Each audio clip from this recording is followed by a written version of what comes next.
Bonjour, vous entendez mieux? Oui. Je suis désolé, j'aurais préféré parler debout, mais comme je suis filmé, c'est plus facile pour que les caméramans puissent intervenir. Je vous demanderai de ne pas prendre de photos.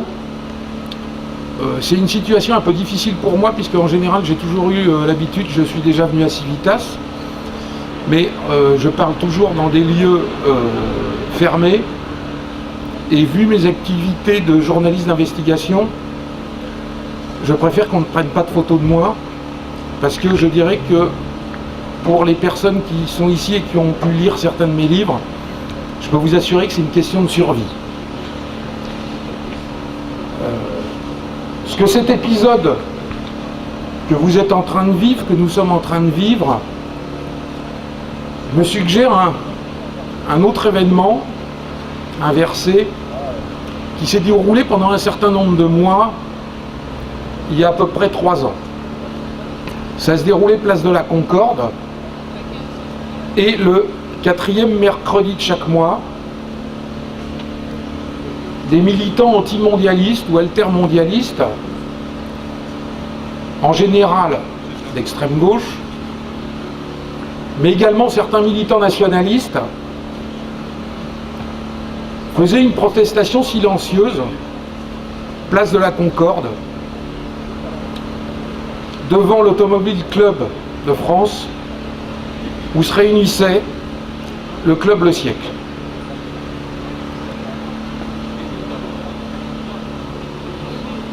Aux frais de la collectivité et des contribuables parisiens, le préfet de police, M. Bernard Boucaud, toujours en activité, évidemment membre du Siècle, délégué pas moins de 92 cars de CRS et de gendarmes mobiles pour assurer la tranquillité des 650 personnalités qui constituent la section française de l'oligarchie mondiale. Tout ça pour s'opposer à 40 ou 50 personnes pacifiques. Depuis, ils ont déménagé, ils sont installés rue Saint-Honoré, à 2 pas de l'Élysée. Et donc à ce moment-là, on ne peut même plus faire de manifestations, ni essayer de les filmer pour savoir qui vient. À l'époque, le président du Siècle, M. David Kessler, ancien militant d'extrême gauche, maoïste, compagnon de combat de Dominique Strauss-Kahn, ils ont écrit des ouvrages ensemble. Passé au libéralisme, actuel président de la SCOR, c'est-à-dire la principale société de réassurance française, numéro 2 du MEDEF, idéologue du MEDEF, défendant toujours cette pensée libérale libertaire, déclarait dans Le Monde, grand article, « Le siècle face à ces injustes critiques, loin d'être une société secrète, ce club est ouvert aux pensées les plus éclectiques. » Il est marqué, je ne vais pas vous lire tout ce que j'avais prévu, puisque c'est un peu compliqué, et je pense qu'il faudra essayer effectivement de raccourcir un peu. C'est un lieu d'échange et de débat, jamais rien ne s'y est décidé. C'est la règle du brassage, qui veut qu'un homme politique ou un responsable économique soit entouré de personnes venant d'horizons différents. Les accusations complaisamment véhiculées seraient profondément risibles si elles n'étaient le symptôme d'une grave dérive qui caractérise notre époque, l'obsession du complot. Je crois qu'on a un assez bon exemple de ce que tolère l'oligarchie. Vous avez derrière vous l'IRIS, qui est censé être dirigé par un antisioniste qui s'appelle M. Pascal Boniface, qui a plusieurs fois été écharpé par Mme Caroline Forest ou par un certain nombre d'autres personnes. Mais comme il reçoit des subventions de plus en plus difficilement, mais en particulier du ministère de la Défense, et bien évidemment, il se plie au diktat et il empêche une assemblée, je répète, lieu d'échange et de débat, avec une règle de brassage, et où les accusations complaisamment véhiculées seraient profondément risibles si elles n'étaient le symptôme d'une grave dérive, l'obsession du complot. Donc, bien évidemment, la règle qui est là s'applique à vous, mais ne s'applique pas à eux. Alors comme je parle en public dans la rue aujourd'hui,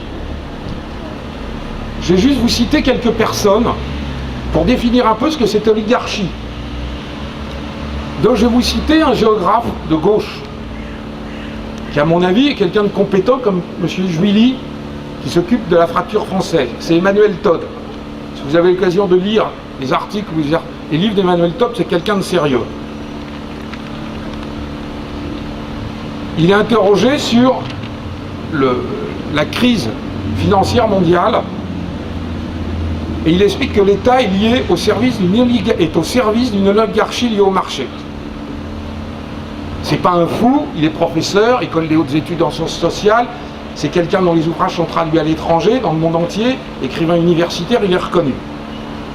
Le monde de l'oligarchie est un monde de pouvoir et de complot. C'est pas Emmanuel Ratti qui parle, c'est Emmanuel Todd.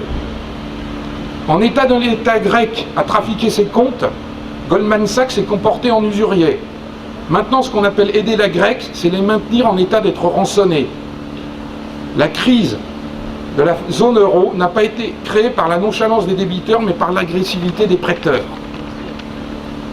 Et il explique, aussi opaque que puisse paraître le système, on peut approcher sa réalité en analysant la façon dont un groupe social composé de 1% de la population contrôle la part la plus importante des ressources. Dans ces conditions, la question essentielle n'est pas celle des marchés en tant que tels, mais celle de l'oligarchie et de son rapport à l'État. Maintenant, je vais vous citer Marianne, journal populiste de gauche, qui a été créé à l'origine et qui continue ce travail pour essayer de conserver à gauche un certain nombre de gens qui pourraient être attirés par le national-populisme. Donc Jacques Julliard, qui est un intellectuel reconnu, écrit « Il existe en France, on croirait vraiment du complotiste à la Coston, à la Ratier, à la Virion, à la Hillard.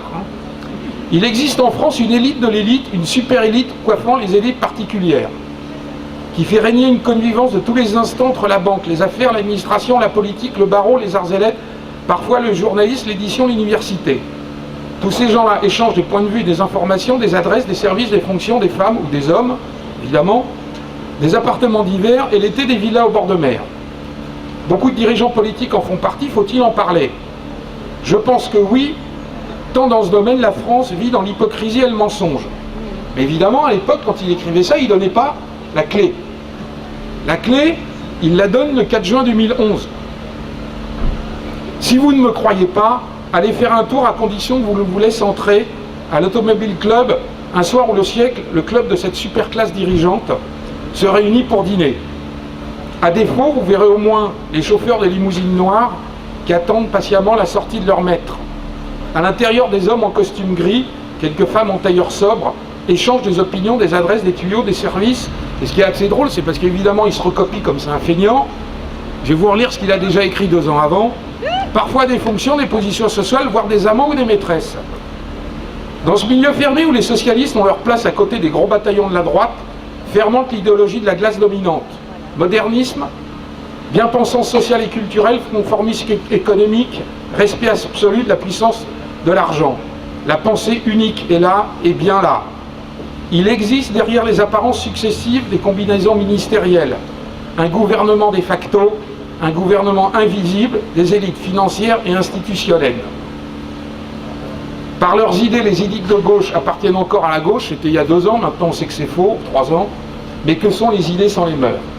Je ne vais pas vous abreuver de texte, parce qu'il y a beaucoup de gens debout, mais dites-vous bien que ce n'est pas moi qui l'ai écrit là. Ce sont des journalistes, des intellectuels.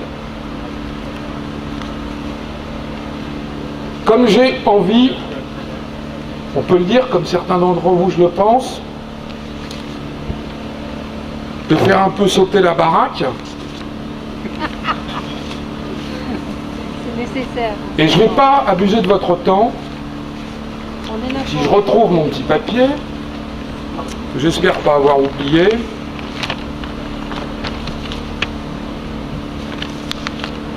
Excusez-moi, hein. J'ai dû l'oublier. Non, voilà. Donc cette semaine, ça tombait bien, j'ai récupéré le nouvel annuaire du siècle. Donc l'annuaire du siècle, il est nominatif, il est indiqué qu'il ne doit pas être photocopié, qu'il ne doit pas être prêté, et quand on reçoit le nouveau, qui est évidemment réservé aux membres, il faut rendre l'ancien. Donc je vais juste vous lire une page que j'ai prise au hasard ce matin, pour vous donner une idée de ce que représentent ces 750 personnes, dont 500 assistent à chaque dîner. Stéphane Lissner, directeur de l'Opéra National de Paris, directeur de la Scala de Milan. C'est un homme qui monte dans le monde de la culture et de l'art. Vous me direz qu'il n'a pas d'importance. Mais derrière l'Opéra et la Scala de Milan se trouvent des associations de pseudo-esthètes et pseudo-amateurs de musique qui financent ces opérations, qui sont présidées par les patrons du CAC 40, par les patrons de la publicité, les membres du siècle. Quand on prend ce genre de personnes, c'est parce qu'on veut avoir la meilleure place. On veut être au premier rang, on ne veut pas faire la queue pour avoir ses tickets. C'est pour ça qu'à l'intérieur du siècle, vous avez toujours un certain nombre de médecins et de chirurgiens, un par spécialité. Ce sont tous des pontes. Inutile de vous dire qu'ils ne vont pas aux urgences. Vous ne les verrez jamais dans les services où vous allez. Ils iront toujours, ils seront soignés par le professeur de médecine, alors que vous serez soigné par un interne, et que les assistants seront d'origine extra-européenne. La suivante, parce que ça s'est quand même ouvert aux femmes, un peu comme la franc-maçonnerie, qui était devenue quand même ce qu'il y avait de plus réactionnaire, le Grand Orient de France, c'est de l'ironie. Vous avez Nathalie Loiseau, vous ne la connaissez pas, hein. Elle est directrice de l'ENA. Donc elle est capable de voir qui va monter et sélectionner les futures élites à l'intérieur de l'élite qui a été sélectionnée à l'intérieur de la haute administration. Le troisième, celui-là vous le connaissez, Emmanuel Macron. Banquier associé chez Rothschild, inspecteur des finances, ministre de l'économie. Un homme extraordinaire. Un homme qui rentre à 22 ans à l'ENA. Il est payé quand il rentre à l'ENA. Il sort inspecteur des finances. Inspecteur des finances, c'est entre 10 et 15 000 euros par mois au début. J'ai oublié de vous dire qu'il est quand même issu d'une famille de médecins universitaires. C'est-à-dire que ce n'est pas le lumpen prolétariat. Emmanuel Macron rentre comme banquier chez Rothschild. C'est entre 5 et 600 000 euros par an. Il passe banquier associé. On sait que de décembre 2010 à mars 2012, il a gagné 2 millions d'euros. Parce que comme il était à la commission Attali, où il y avait un certain nombre de grands patrons, il a fait des deals ensuite avec eux. Confusion des genres, mais c'est normal. Il devient secrétaire général de l'Élysée. Un tout petit peu moins de 15 000 euros par mois. 14 850 ou quelque chose comme ça. Inutile de vous dire qu'à défaut d'être logé, vous êtes nourri et blanchi et on vous cire même vos godastes. En général, c'est des berloutis sur mesure. Adressez-vous à M. Roland Dumas. Oui. C'est vrai, ça. Maintenant, il est ministre de l'économie et des finances. Ministre de l'économie et du redressement, je ne sais pas, improductif. 10 000 euros net, les ordres de la République, les chauffeurs, les voitures. Il est marié à une professeure de lettres qui a 20 ans de plus que lui. Elle a 56 ans. Elle est professeure depuis au moins 30 ans. Ce monsieur ne paie pas l'impôt sur la fortune. C'est un as de la fiscalité. Vous avez l'exemple même de l'oligarchie, un banquier associé de chez Rothschild ne paie pas l'ISF. En plus, j'ai oublié de vous dire, il a une splendide propriété avec un jardin au Touquet. Vous regardez les annonces, c'est 1 million d'euros la maison minimum. Ça vous donne une idée de ce que c'est l'oligarchie. Je ne dis pas qu'il a fraudé, je dis en tout cas qu'il a utilisé avec subtilité les failles de la législation fiscale. Voilà. Comme je suis attaqué à Manuel Valls il y a 6 mois, inutile de vous dire que j'attends le jour où le couperet va tomber, j'en serai à mon 5e contrôle fiscal. Ça ne me changera pas beaucoup. Le dernier, il a duré 11 mois et demi. Il ne peut pas durer plus d'1 an. L'inspecteur qui m'a contrôlé m'a dit « Je ne comprends absolument pas ce qu'on vous veut parce que le seul temps que je passe chez vous représentera toujours plus que ce que vous pourrez être condamné à payer, puisque vous êtes une entreprise où vous êtes un salarié. » Je continue une page, il y en a 300 comme ça. Jean-Claude Mailly, secrétaire général de Force ouvrière. Ah oui, ben ça. Je vous rappelle que aujourd'hui, c'est M. Jean Veil, le fils de Simone Veil, qui est le président du siècle. Jusqu'à l'année dernière, entre M.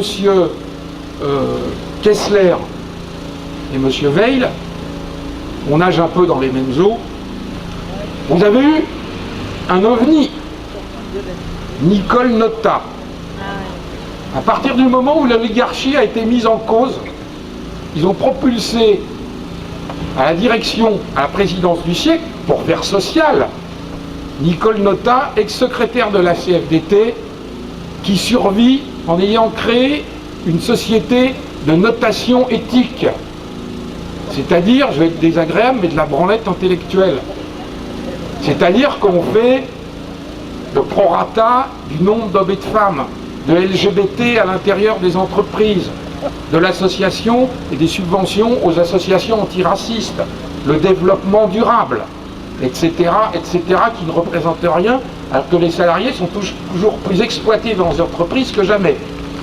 Mais en revanche, si vous avez une journée pour les LGBT, là, vous gagnez 40 points dans la notation de Vigéo. Évidemment, ce sont que les grandes entreprises du CAC 40 qui peuvent se payer ça, c'est pas le patron de PME française.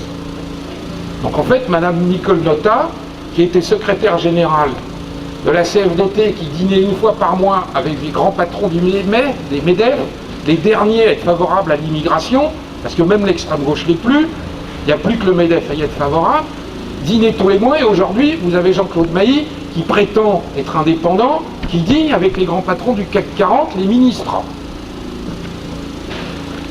On va terminer. Un petit, Jacques Maire, directrice des entreprises et de l'économie internationale au ministère des Affaires étrangères, ancien dirigeant d'AXA, ancien élève de l'ENA. Et après, vous avez Christophe de Margerie, PDG de Total. Bon. Moi, je vais vous dire quelque chose, il y en a 600. 700, ils ne peuvent pas tous venir à toutes les réunions, à tous les dîners. Le dîner est expédié. Hein. On arrive à 20h, jusqu'à 21h, on est debout. Une coupe de champagne assez douteuse, un peu tiédasse, des pistaches. Enfin, en général, ils n'en mangent pas pour gagner la ligne. Mais en revanche, ils échangent les rendez-vous, les numéros de téléphone, les contacts, etc. Après, on se met à table le plus vite possible. Il se trouve que parmi les gens que je connais, j'ai rencontré quand même des gens des petits, vous voyez, des gens qui font le service et qui sont écœurés par ces gens-là, donc ils sont venus me voir. Donc l'assiette est déjà servie, l'entrée. On expédie le plat, si j'ose dire, de résistance, mais pas de la résistance française. Il n'y a pas de dessert, et on prend le café debout. Tout ça est terminé à 23h, et il y a le balai des limousines pour repartir. Sauf Arlette Chabot qui de temps en temps prend le métro.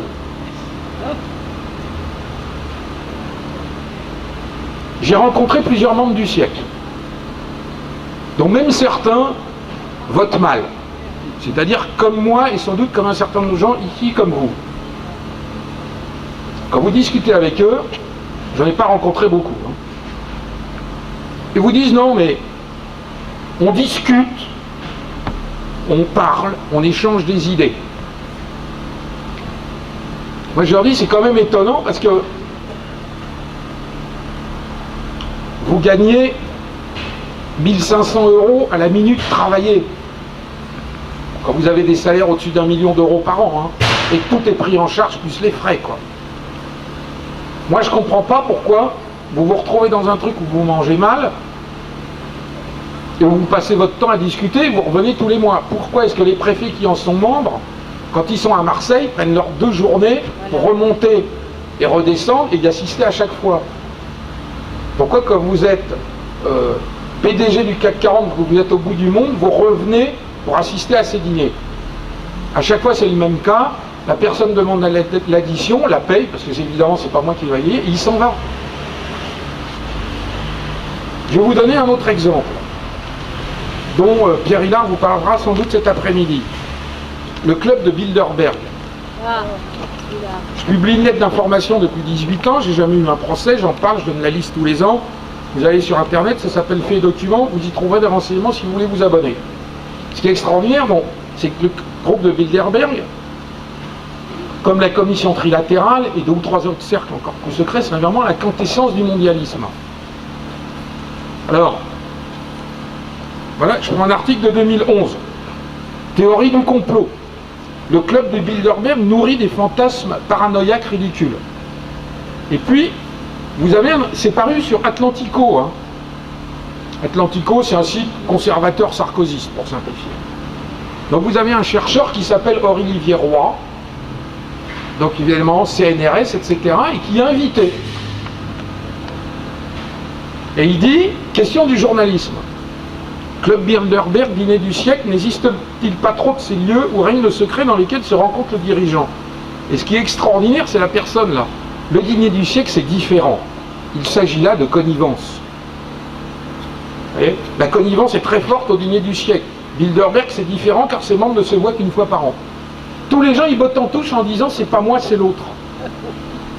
Alors quand vous épluchez les mémoires de gens, les cahiers, le journal de bord de de Jacques Attali, choses comme ça, de temps en temps vous avez des petites allusions au siècle. Parce que évidemment, déjà pour récupérer la liste, c'est monstrueusement difficile. Mais pour savoir en plus ce qui s'y dit, c'est très difficile. J'en donne un certain nombre d'exemples dans l'ouvrage que j'ai publié. Évidemment, le siècle le seul qui existe au monde. Et donc, vous vous rendez compte que, je ne sais plus si je l'ai pris, voilà. Je donne juste un exemple. C'est un ouvrage qui est consacré à Alain Minc. Stéphane Courbit, maintenant qui est patron et qui est membre du siècle. Mon grand ami et financier Nicolas Sarkozy.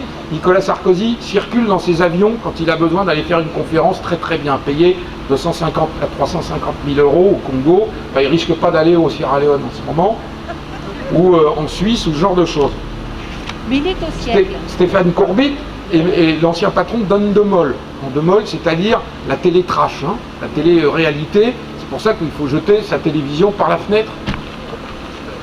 Donc, Stéphane Courbit, c'est lié à son tour à lui. C'est pour une raison voisine. Patron hors norme, il avait besoin d'un Alain Minc qui l'introduise dans les milieux qu'il connaissait mal, ou très concrètement, qu'il le pérenne avec son autre mentor, Denis Oliven, le patron de la FNAC, afin qu'il accepte au club très fermé le siècle.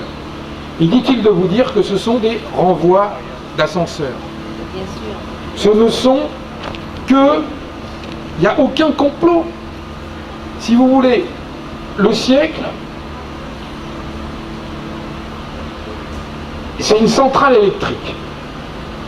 Vous voyez, vous êtes abonné à l'électricité, sauf pour ceux qui ont l'électricité coupée, ou alors qui sont des adeptes du survivalisme. Mais je pense que la plupart des gens ici, vous avez l'électricité. Donc il y a des centrales électriques qui vous envoient de l'électricité et vous payez votre facture à la fin du mois.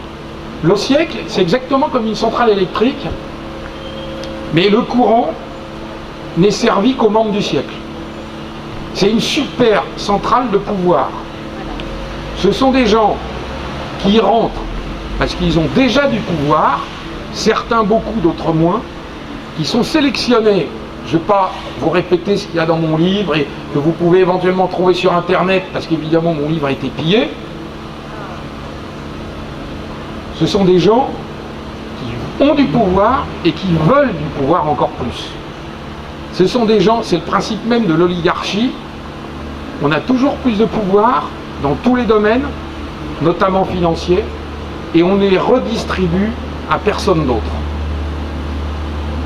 Donc vous avez la moitié de chacun des gouvernements depuis 1944 qui en sont membres. Il y a des fois, il y en a 40%, et des fois, il y en a 70%. Inutile de vous dire qu'on ne va pas prendre, par exemple, elle était dans le gouvernement, Madame, par exemple, Delga, que personne ne connaît, Madame Delaunay, secrétaire d'État à la dépendance, qui depuis qu'elle a quitté le gouvernement, là, vient de déposer une proposition de loi en faveur des lesbiennes en voie de vieillissement. pour faciliter leur retraite. Mais bon, on nage en plein délire. Bon, inutile de vous dire que ce genre de gens ne sont pas pris. La quasi-totalité des présidents de la République en ont été membres, sauf le général de Gaulle. Jacques Chirac a été membre, Georges Pompidou en était membre, François Mitterrand en était membre, Nicolas Sarkozy en était membre, François Hollande. La quasi-totalité des premiers ministres le sont. Mais pas tous. Comme on est en France, il y a une particularité de l'oligarchie en France, qui a été notamment décrite sous la forme d'habitus par Pierre Bourdieu, qui est peut-être un sociologue néo-marxiste, mais qui a parfaitement analysé les relations de pouvoir. En France, en raison notamment du prestige de la langue française et de la culture française, il faut savoir parler, il faut savoir faire la conversation. Donc je vais juste vous donner un exemple. Pierre Mauroy, le quinquin de Lille, gros quinquin, n'en était pas membre. Pierre Bérégovoy, l'homme qui avait les chaussettes trouées, n'en était pas membre. Et Jean Merquero, qui a un minibus pour partir en vacances, n'en était pas membre. Mais bien évidemment, François Fillon en était membre, Emmanuel Valls en est membre. Voilà. C'est toute la différence entre des gens... Jean-Marc Ayrault, on peut considérer que c'est quelqu'un d'honnête, même s'il a été une ou deux fois condamné, parce que c'est inhérent à la politique. Mais c'est quelqu'un de relativement modeste. Il suffit de voir, je vais être très franc, sa femme. Il n'a pas divorcé avec elle. Quand vous prenez les députés socialistes de 1981, en 86, 72% avaient divorcé de leur épouse. Parce que c'était des profs, des instituteurs, leur femme était institutrice ou prof, ils avaient divorcé pour épouser leur attaché parlementaire. C'est ça des habitus de classe. En 1981, vous aviez 92 députés barbus à l'Assemblée nationale. En 86, il n'y avait plus que Mexando. On avait un seul. Tous les autres, ils s'étaient rasé la barbe. Aujourd'hui, ça revient très fort. Il y a toute une série de choses où vous vous rendez compte que il n'y a pas besoin de penser pour moi qu'il y a des super tireurs de ficelles, etc. En tout cas, il empêche une assemblée, je répète, lieu d'échange et de débat, avec une règle de brassage, et où les accusations complaisamment véhiculées seraient profondément risibles si elles n'étaient le symptôme d'une grave dérive, l'obsession du complot. Bien évidemment, la règle qui est là s'applique à vous, mais ne s'applique pas à eux. Alors comme je parle en public, dans la rue aujourd'hui, je vais juste vous citer quelques personnes pour définir un peu ce que c'est oligarchie. Donc je vais vous citer un géographe de gauche, qui à mon avis est quelqu'un de compétent comme M. Juilly, qui s'occupe de la fracture française. C'est Emmanuel Todd. Si vous avez l'occasion de lire les articles, les livres d'Emmanuel Todd, c'est quelqu'un de sérieux. Il est interrogé sur la crise financière mondiale et il explique que l'État est lié au service d'une oligarchie liée au marché. C'est pas un fou, il est professeur, école des hautes études en sciences sociales, c'est quelqu'un dont les ouvrages sont traduits à l'étranger, dans le monde entier, écrivain universitaire, il est reconnu. Le monde de l'oligarchie est un monde de pouvoir et de complot. C'est pas Emmanuel Ratti qui parle, c'est Emmanuel Todd. En état de l'État grec à trafiquer ses comptes, Goldman Sachs s'est comporté en usurier. Maintenant, ce qu'on appelle aider la Grèce, c'est les maintenir en état d'être rançonnés. La crise de la zone euro n'a pas été créée par la nonchalance des débiteurs, mais par l'agressivité des prêteurs. Et il explique, aussi opaque que puisse paraître le système, on peut approcher sa réalité en analysant la façon dont un groupe social composé de 1% de la population contrôle la part la plus importante des ressources.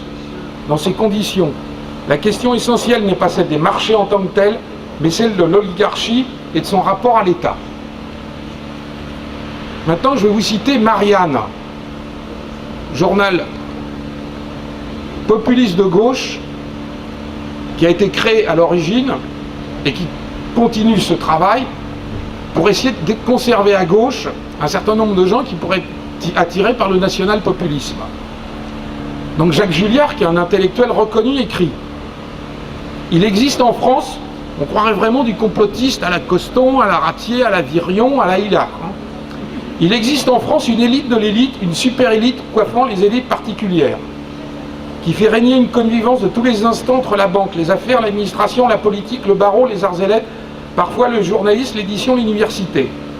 Tous ces gens-là échangent des points de vue, des informations, des adresses, des services, des fonctions, des femmes ou des hommes, évidemment, des appartements divers et l'été des villas au bord de mer. Beaucoup de dirigeants politiques en font partie, faut-il en parler? Je pense que oui, tant dans ce domaine, la France vit dans l'hypocrisie et le mensonge. Mais évidemment, à l'époque, quand il écrivait ça, il ne donnait pas la clé. La clé, il la donne le 4 juin 2011. Si vous ne me croyez pas, allez faire un tour à condition que vous laisse entrer à l'Automobile Club un soir où le siècle, le club de cette super classe dirigeante, se réunit pour dîner. À défaut, vous verrez au moins les chauffeurs des limousines noires qui attendent patiemment la sortie de leur maître. À l'intérieur, des hommes en costume gris, quelques femmes en tailleur sobre, échangent des opinions, des adresses, des tuyaux, des services. Et ce qui est assez drôle, c'est parce qu'évidemment, il se recopie comme c'est un feignant. Je vais vous relire ce qu'il a déjà écrit 2 ans avant. Parfois des fonctions, des positions sociales, voire des amants ou des maîtresses. Dans ce milieu fermé où les socialistes ont leur place à côté des gros bataillons de la droite, fermente l'idéologie de la classe dominante. Modernisme, bien-pensance sociale et culturelle, conformisme économique, respect absolu de la puissance de l'argent. La pensée unique est là et bien là. Il existe derrière les apparences successives des combinaisons ministérielles. Un gouvernement de facto, un gouvernement invisible, des élites financières et institutionnelles. Par leurs idées, les élites de gauche appartiennent encore à la gauche, c'était il y a 2 ans, maintenant on sait que c'est faux, 3 ans. Mais que sont les idées sans les mœurs? Je ne vais pas vous abreuver de texte, parce qu'il y a beaucoup de gens debout, mais dites-vous bien que ce n'est pas moi qui l'ai écrit là. Bonjour, vous entendez mieux? Oui. Je suis désolé, j'aurais préféré parler debout, mais comme je suis filmé, c'est plus facile pour que les caméramens puissent intervenir. Je vous demanderai de ne pas prendre de photos. C'est une situation un peu difficile pour moi, puisque en général j'ai toujours eu l'habitude, je suis déjà venu à Civitas, mais je parle toujours dans des lieux fermés, et vu mes activités de journaliste d'investigation, je préfère qu'on ne prenne pas de photos de moi, parce que je dirais que pour les personnes qui sont ici et qui ont pu lire certains de mes livres, je peux vous assurer que c'est une question de survie. Ce que cet épisode que vous êtes en train de vivre, que nous sommes en train de vivre, me suggère un autre événement inversé qui s'est déroulé pendant un certain nombre de mois, il y a à peu près 3 ans. Ça se déroulait place de la Concorde, et le 4e mercredi de chaque mois, des militants antimondialistes ou altermondialistes, en général d'extrême gauche, mais également certains militants nationalistes, faisaient une protestation silencieuse, place de la Concorde, devant l'Automobile Club de France, où se réunissait le club Le Siècle.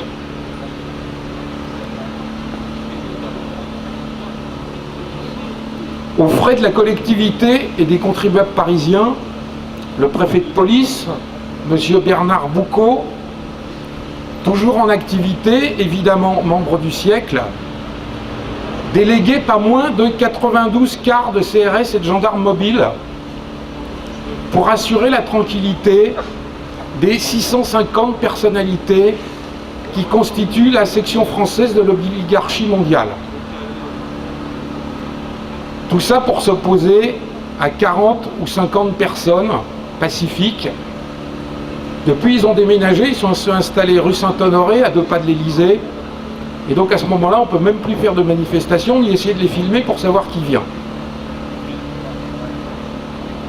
À l'époque, le président du Siècle, M. David Kessler, ancien militant d'extrême gauche, maoïste, compagnon de combat de Dominique Strauss-Kahn, ils ont écrit des ouvrages ensemble, passé au libéralisme, actuel président de la SCOR, c'est-à-dire la principale société de réassurance française, numéro 2 du MEDEF, idéologue du MEDEF, défendant toujours cette pensée libérale libertaire, déclarait dans Le Monde, grand article, « Le siècle, face à ces injustes critiques, loin d'être une société secrète, ce club est ouvert aux pensées les plus éclectiques. » Il est marqué, je ne vais pas vous lire tout ce que j'avais prévu, puisque c'est un peu compliqué, et je pense qu'il faudra essayer effectivement de raccourcir un peu. C'est un lieu d'échange et de débat, jamais rien ne s'y est décidé. C'est la règle du brassage, qui veut qu'un homme politique ou un responsable économique soit entouré de personnes venant d'horizons différents. Les accusations complaisamment véhiculées seraient profondément risibles si elles n'étaient le symptôme d'une grave dérive qui caractérise notre époque, l'obsession du complot. Je crois qu'on a un assez bon exemple de ce que tolère l'oligarchie. Vous avez derrière vous l'IRIS, qui est censé être dirigé par un antisioniste qui s'appelle M. Pascal Boniface, qui a plusieurs fois été écharpé par Mme Caroline Forest ou par un certain nombre d'autres personnes. Mais comme il reçoit des subventions de plus en plus difficilement, mais en particulier du ministère de la Défense, et bien évidemment, il se plie au diktat et il dit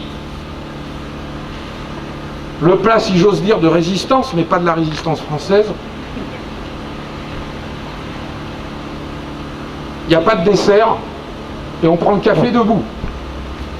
Tout ça est terminé à 23 h et il y a le balai des limousines pour repartir. Sauf Arlette Chabot qui de temps en temps prend le métro.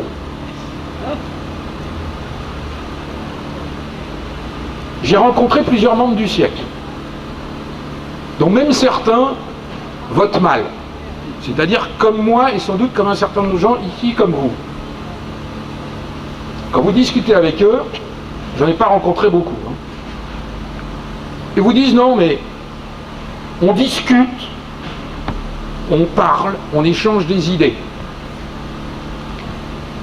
Moi je leur dis c'est quand même étonnant parce que vous gagnez 1500 € à la minute travaillée. Quand vous avez des salaires au-dessus d'1 million d'euros par an, hein, et que tout est pris en charge plus les frais, quoi. Moi je comprends pas pourquoi vous vous retrouvez dans un truc où vous mangez mal et où vous passez votre temps à discuter et vous revenez tous les mois. Pourquoi est-ce que les préfets qui en sont membres, quand ils sont à Marseille, prennent leurs 2 journées pour remonter et redescendre et y assister à chaque fois? Pourquoi quand vous êtes PDG du CAC 40, que vous êtes au bout du monde, vous revenez pour assister à ces dîners? À chaque fois c'est le même cas, la personne demande l'addition, la paye, parce que évidemment c'est pas moi qui vais payer, et il s'en va. Je vais vous donner un autre exemple, dont Pierre Hillard vous parlera sans doute cet après-midi. Le club de Bilderberg. Je publie une lettre d'information depuis 18 ans, j'ai jamais eu un procès, j'en parle, je donne la liste tous les ans. Vous allez sur internet, ça s'appelle Faits et Documents, vous y trouverez des renseignements si vous voulez vous abonner. Ce qui est extraordinaire, bon, c'est que le groupe de Bilderberg, comme la commission trilatérale et 2 ou 3 autres cercles encore plus secrets, c'est vraiment la quintessence du mondialisme. Alors, voilà, je prends un article de 2011. Théorie du complot. Le club de Bilderberg nourrit des fantasmes paranoïaques ridicules.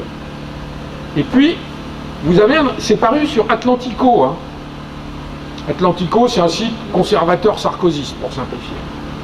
Donc vous avez un chercheur qui s'appelle Olivier Roy, donc évidemment CNRS, etc., et qui est invité. Et il dit, question du journalisme. Club Bilderberg, dîner du siècle, n'existe-t-il pas trop de ces lieux où règne le secret dans lesquels se rencontre le dirigeant? Et ce qui est extraordinaire, c'est la personne là. Le dîner du siècle, c'est différent. Il s'agit là de connivence. Vous voyez, la connivence est très forte au dîner du siècle. Bilderberg, c'est différent car ses membres ne se voient qu'une fois par an. Tous les gens, ils bottent en touche en disant c'est pas moi, c'est l'autre. Alors quand vous épluchez les mémoires de gens, les cahiers, le journal de bord de de Jacques Attali, choses comme ça, de temps en temps vous avez des petites allusions au siècle. Parce que évidemment, Déjà, pour récupérer la liste, c'est monstrueusement difficile. Mais pour savoir en plus qui s'y lit, c'est très difficile. J'en donne un certain nombre d'exemples dans l'ouvrage que j'ai publié. Évidemment, le siècle le seul qui existe au monde. Et donc, vous vous rendez compte que, je ne sais plus si je l'ai pris, voilà. Je donne juste un exemple. C'est un ouvrage qui est consacré à Alain Minc. Stéphane Courbit, maintenant qui est patron et qui est membre du siècle. Mon grand ami et financier Nicolas Sarkozy. Nicolas Sarkozy circule dans ses avions quand il a besoin d'aller faire une conférence très très bien payée, 250 à 350 000 euros au Congo. Enfin, il ne risque pas d'aller au Sierra Leone en ce moment, ou en Suisse, ou ce genre de choses. Milite au siècle. Stéphane Courbit est l'ancien patron d'Endemol. Endemol, c'est-à-dire la télé trash, hein, la télé-réalité. C'est pour ça qu'il faut jeter sa télévision par la fenêtre. Donc, Stéphane Courbit, c'est lié à son tour à lui. C'est pour une raison voisine. Patron hors norme, il avait besoin d'un Alain Minc qui l'introduise dans les milieux qu'il connaissait mal. Ce sont des journalistes, des intellectuels.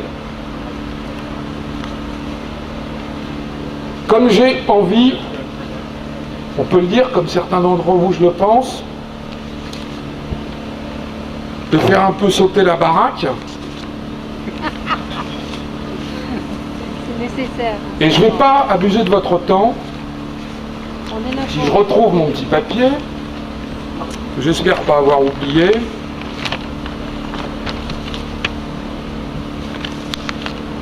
Excusez-moi, hein. J'ai dû l'oublier. Non, voilà. Donc cette semaine, ça tombait bien, j'ai récupéré le nouvel annuaire du siècle. Donc l'annuaire du siècle, il est nominatif, il est indiqué qu'il ne doit pas être photocopié, qu'il ne doit pas être prêté, et quand on reçoit le nouveau, qui est évidemment réservé aux membres, il faut rendre l'ancien. Donc je vais juste vous lire une page que j'ai prise au hasard ce matin, pour vous donner une idée de ce que représentent ces 750 personnes, dont 500 assistent à chaque dîner. Stéphane Lissner, directeur de l'Opéra National de Paris, directeur de la Scala de Milan. C'est un homme qui monte dans le monde de la culture et de l'art. Vous me direz qu'il n'a pas d'importance. Mais derrière l'Opéra et la Scala de Milan se trouvent des associations de pseudo-esthètes et pseudo-amateurs de musique qui financent ces opérations, qui sont présidées par les patrons du CAC 40, par les patrons de la publicité, les membres du siècle. Quand on prend ce genre de personnes, c'est parce qu'on veut avoir la meilleure place. On veut être au premier rang, on ne veut pas faire la queue pour avoir ses tickets.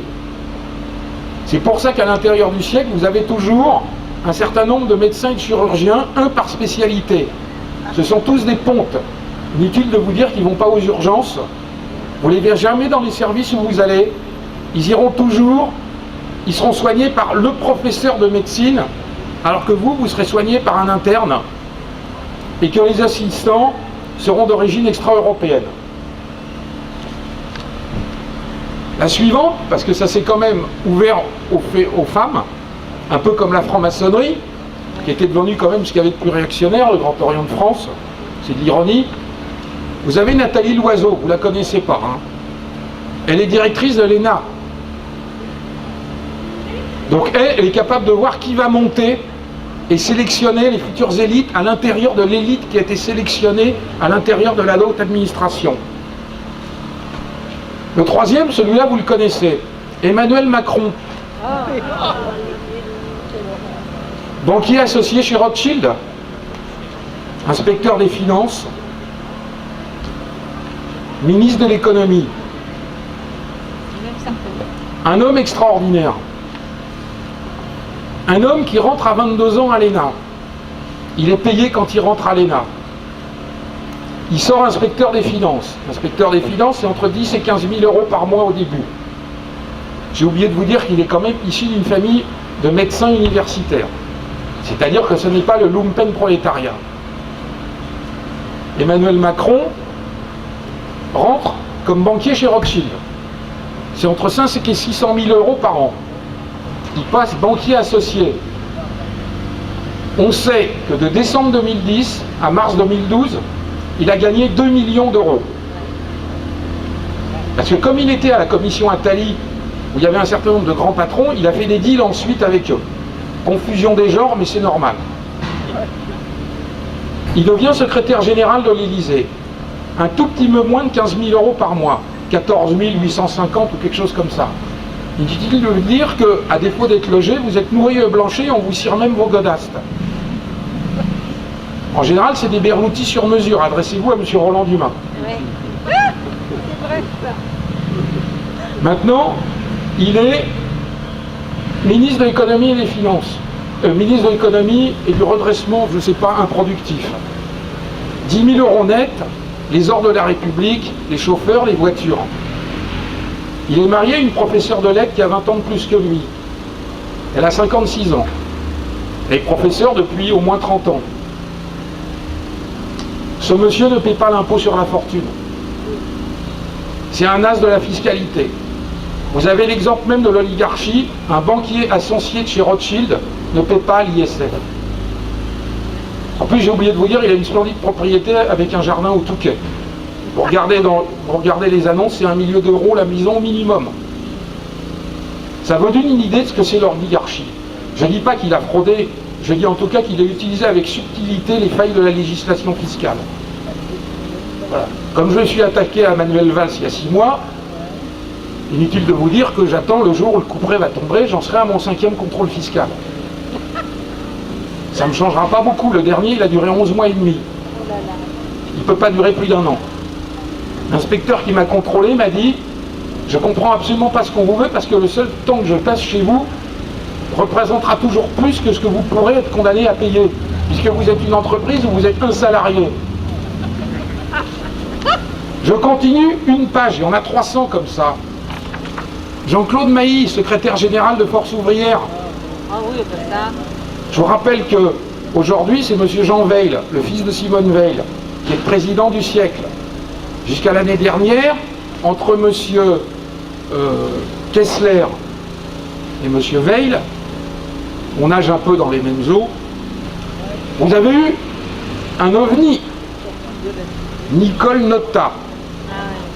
À partir du moment où l'oligarchie a été mise en cause, ils ont propulsé à la direction, à la présidence du siècle, pour faire social, Nicole Notat, ex-secrétaire de la CFDT, qui survit en ayant créé une société de notation éthique.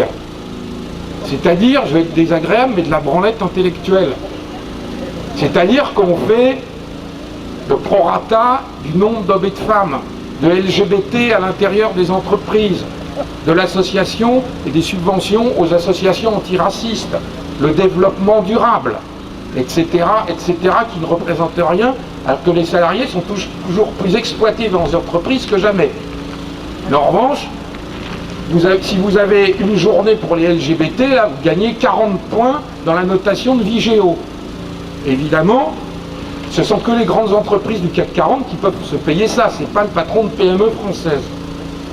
Donc en fait, Madame Nicole Notat, qui était secrétaire générale de la CFDT, qui dînait une fois par mois avec les grands patrons des MEDEF, les derniers à être favorables à l'immigration, parce que même l'extrême gauche n'est plus, il n'y a plus que le MEDEF à y être favorable, dînait tous les mois, et aujourd'hui, vous avez Jean-Claude Mailly, qui prétend être indépendant, qui dîne avec les grands patrons du CAC 40, les ministres. On va terminer.